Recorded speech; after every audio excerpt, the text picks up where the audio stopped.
Hello ladies and gentlemen, my name is Andrew Stott, I'm the Emperor of Stomaria, and today we're continuing our series on how to start a micronation by discussing the different forms of government that a micronation can work under.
So I've been thinking a lot about how to put this video together because the form of government for a micronation or just in general is just such a massive, wide-ranging topic.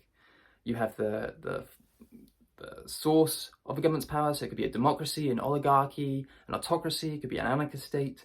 You have the ideology that's of the micronation or the government. So it could be, it could be going down the road of monarchism or republicanism, authoritarianism versus libertarianism, global versus local. You could have the structure of the government will change. It might be a unitary state, it might be a federal state, and there's no clear-cut way to differentiate them all. You could have a monarchy, which is actually powered more like an oligarchy, which is federalized, or you could have a unitary republic, which is actually an autocracy or a dictatorship. I mean, there's just such a wide range of government types and structures out there. So what I will do instead is I will endeavour to briefly go over some of the more common forms of government that I've noticed in the micronational community and just sort of break it down a little bit as best as I can. But we'll try to keep it broad strokes just so this video isn't 3.5 hours long. So with that in mind, let's get started. So the first thing I would like to state is that I have noticed that, especially amongst newer micronations, certainly micronations that are run by adolescents or in some cases children, they commonly go down the route of communism or in some cases fascism. Now, I'm obviously, like a lot of people, opposed ideologically to those for my own reasons, and I strongly suspect that the people who adopt, the mantra of communist or fascist are doing so to be a bit, out there, a bit edgy. But the reality is they are pretty vile ideologies.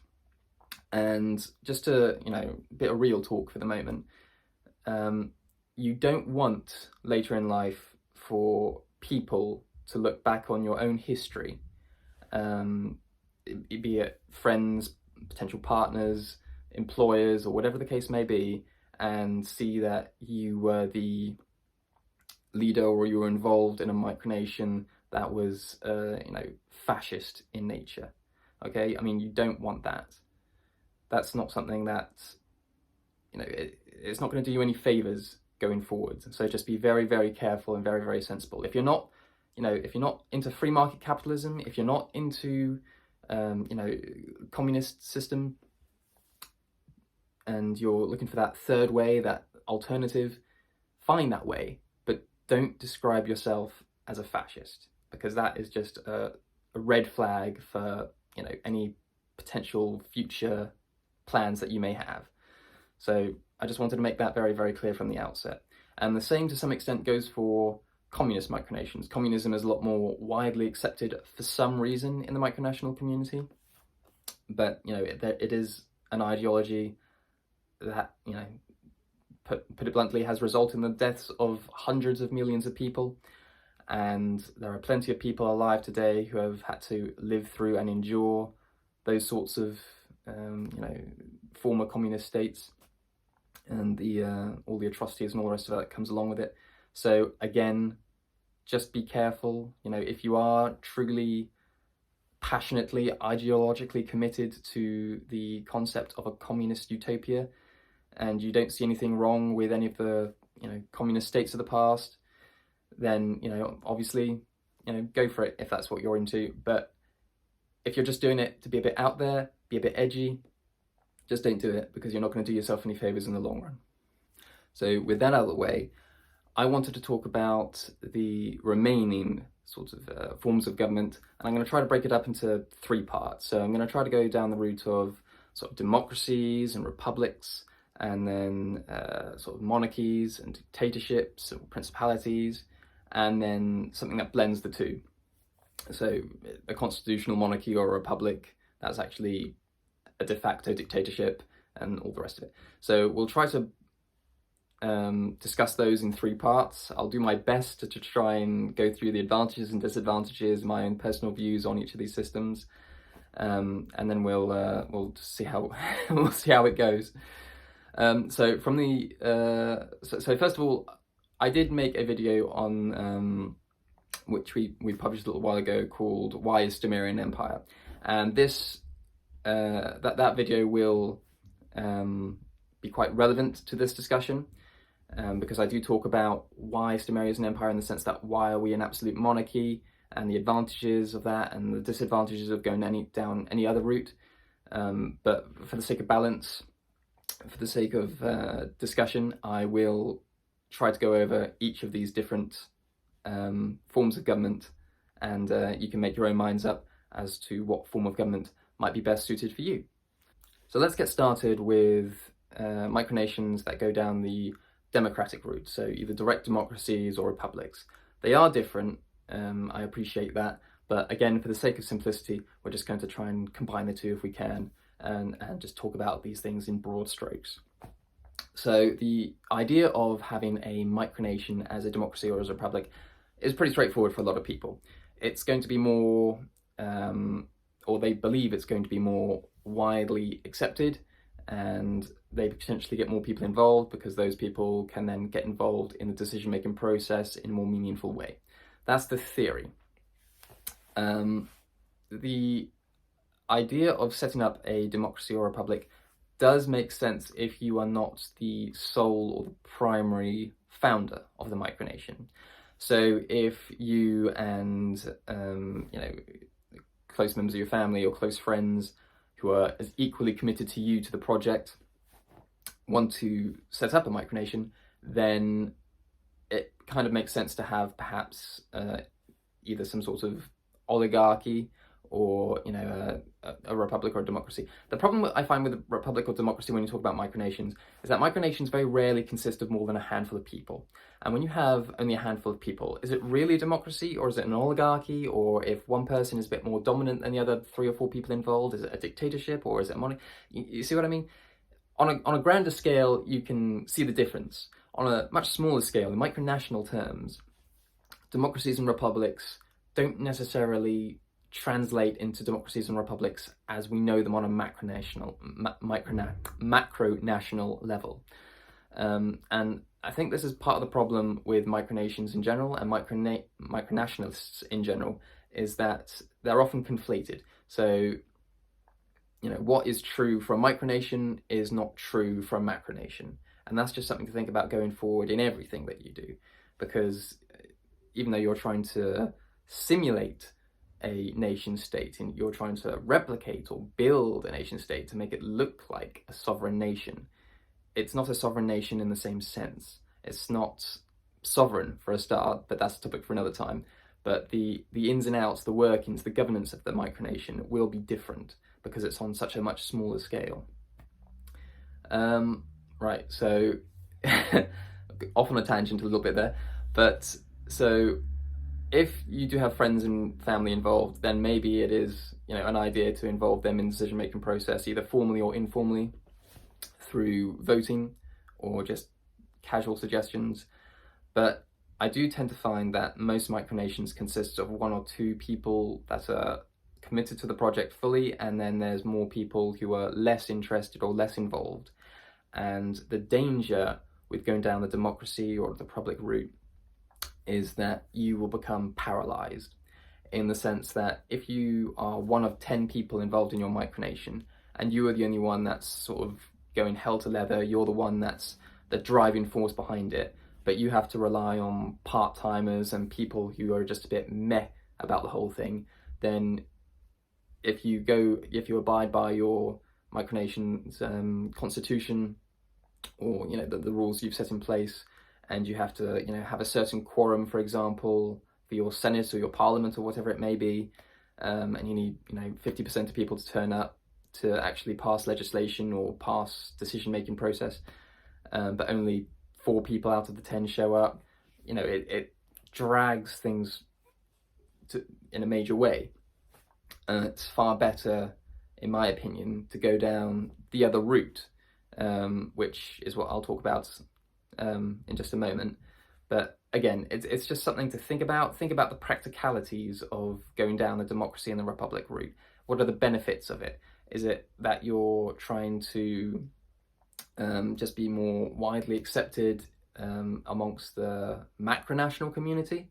Are you worried about the idea, the stigma of being labeled as, if you label yourself as a king or an emperor or a prince or a dictator or whatever else, is that a bit more cringe than, say, a president or just a member of a parliament in a micronation?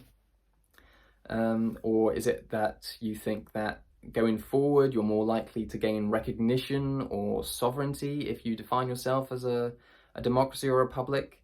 Because again, that's not going to be a thing. I promise you, that's not going to be a thing. So don't worry about if that's the reason you go down the route of democracy or republic. Just forget about it, because you're not going to be considered sovereign by any macronation. No macronation is going to look at the 100 or 1,000 micronations within its borders and then give the nod and go, yep, you go your own way, you do your own thing. It's just not going to happen. So don't worry about that if that is the reason you're going down that route. I think that's just about everything I want to cover on democracies and republics. As you can tell, I'm not a big fan of the idea, purely because it's a slow grinding process. If you start to involve other people and you don't have the ability to make executive decisions yourself. But I mean, there are micronations that have done it to some degree or another, and I will get onto those in a minute. But yeah, that's my take on democracies and republics. Not a fan. So going down the other route, monarchies, principalities, dictatorships, these are all forms of government that micronations adopt, which allows for executive power to be vested in a single individual. And this is, in my opinion, the best way to govern a micronation. Because as I mentioned a moment ago, it's hard to translate a democracy or into a republic into it's hard to translate it into something meaningful on such a small scale, and it does nothing, in my opinion, but potentially hamper progress and decision making. So this is, as far as I'm concerned, the best way to run a micronation. And at the end of the day, you've got to treat a micronation more like a club or a small business rather than a macronational government. And in those sorts of situations, who do you want the decision-making power to be left to? I mean, where do you want power to be vested? So, if you're the owner of a small shop, you've done the research, you've taken the risk, you've put in the effort, and are you just going to turn around to someone that you've employed and go, right, now you're going to be helping me decide how I'm going to take my business, or the business, because you're effectively saying that it is no longer your business, it's no longer your concern, it's the concern of everyone involved. I've always been a strong believer in that if you are the one that is putting in the time, the effort, the resources, then why shouldn't you be the sole decision maker of what happens with your own business, with your own land, with your own property, with your own possessions? I mean, it just makes sense. So again, this is where you shouldn't conflate a Micronation with a Macronation, because they're just not the same. It's not going to work the same way. So if you just think of a Micronation more like a business, or more like a club that you've established and you've put the time and effort into, then it starts to become more and more obvious. It starts to become more and more clear that yes, you do want to be the person making the decisions about this organization of yours, this project. And so just to briefly touch on the third topic, because again, it has the same problems as democracies and republics in my opinion, but if you go down the route of, say, a constitutional monarchy, so you are the founder, so you are the permanent figurehead, you are permanently involved in the project, but you let your citizens vote in a legislative body who pass the decision-making process. That's probably the absolute worst of both worlds, in my opinion, because it has all the problems that a democracy has, or a republic has, but it also has none of the benefits that is associated with it either, because you are just permanently stuck at the head of a micronation, which may go down a completely different route which you disagree with. I mean, I'm only going to lightly touch on this because it's when you try to blend democracies and republics with autocratic forms of governments, then it normally ends up as just a democracy, but a worse version of democracy for a micronation, from a micronational leader or a micronational founder's standpoint, at least. There are some examples, for example, I mean, I suppose the exception is if you are an absolute monarch or a dictator or a de facto dictator of a republic, and you allow referendums, for example, to gauge people's opinions on things, rather than to allow for meaningful decisions to be made through that way, again, because if it's poor participation, it doesn't reach certain thresholds that you're expecting, then that could cause a problem in terms of getting decisions made. But I suppose that's the only time that I think that democracy should play a part in a micronation, is if you want to have a referendum which is non-binding. In other words, you can have a referendum asking people's opinions on things, or what you think you should do with, which way we should go with a certain, decision. But at the end of the day, it is still your decision. I think that's probably the only time that I can think where democracy could successfully play a role within some sort of autocratic form of government within a micronation. But even then, I mean, you don't necessarily need to vote on these things or hold a referendum on these things. If it's small enough, you can just ask people's opinions, and then form your own judgment based on those opinions. What I'll do is I'll link the video I've done previously on why Stomaria is an empire, because I do go into some of this in more detail, some of the pros and cons. But I just wanted to make a video for this particular series just to touch on some of the issues which I thought were important, and some of the things that, especially new micronations, they might want to think about more carefully, because, you as you can tell by this video, I'm really quite committed to the idea that a micronation should be governed as some sort of autocratic form of government, or maybe some sort of oligarchy, but certainly going down the route of republicanism, like genuine republicanism and genuine democracy, I think is a mistake. But if you did find any kind of value in this rambling, unplanned video of mine, then please feel free to give the video a like, subscribe to our YouTube channel, and we'll catch you in the next one.